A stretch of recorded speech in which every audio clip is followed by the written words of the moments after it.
माघ मेला का साजरा करतात? वर्षभरात आपल्याकडनं छोट्या मोठ्या चुका होत राहतात. मग ह्या चुकातनं आपण कसं सुटू शकतो? तर यासाठी शास्त्रामध्ये दरवर्षी माघ मेला हा पवित्र उत्सव साजरा केला जातो.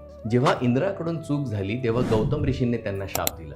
तेव्हा देवराज इंद्र यांनी प्रयागराज येथील संगममध्ये स्नान केले आणि ते ह्या पापातून मुक्त झाले. गीतेमध्ये 18.5 मध्ये भगवान कृष्ण सांगतात की प्रत्येक व्यक्तीने यज्ञ, दान आणि तप हे करणं अत्यंत गरजेचं आहे, कारण यातनं व्यक्ती आतून व बाहेरून शुद्ध होतो. तर हा माघ मेला पण शुद्धिक्रियेसाठी दिला गेलेला आहे. तर याच्यात काही घटक आहेत, जसं सगळ्यात पहिले कल्पवास म्हणजे स्वतःहून काही नियमांचं पालन करणे, जसं एक वेळ जेवणे, खाली झोपणे, ब्रह्मचारी व्रत धारण करणे. दुसरं आहे रोज 3 वेळा स्नान करणे आणि सूर्याला अर्घ्य देणे.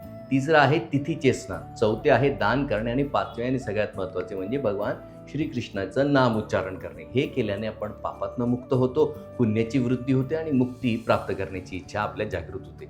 तर ह्या स्नानाची तिथी खालीप्रमाणे आहे. 3 जानेवारीला एक पहिला स्नान, त्याच्यानंतर 14 जानेवारीला सगळ्यात मोठा आणि शाही स्नान जो आहे तो 18 जानेवारीला मौनी अमावस्येला, त्याच्यानंतर 23 जानेवारी, 1 फेब्रुवारी आणि 15 फेब्रुवारी. जर आपल्याला प्रयाग येथे जाणं संभव नसेल तर जवळच्या तीर्थक्षेत्रात किंवा पवित्र नदीत आपण स्नान करू शकतो. आणि तिथे आपण स्नान करत असताना जर त्रिवेणी संगमचं आपण स्मरण केलं आणि मनातल्या मनात जर आपण तिथून भगवंताला अर्घ्य अर्पण केलं तर निश्चित आपल्याला शाही स्नानाचंही फळ प्राप्त होऊ शकतं. हरे कृष्ण.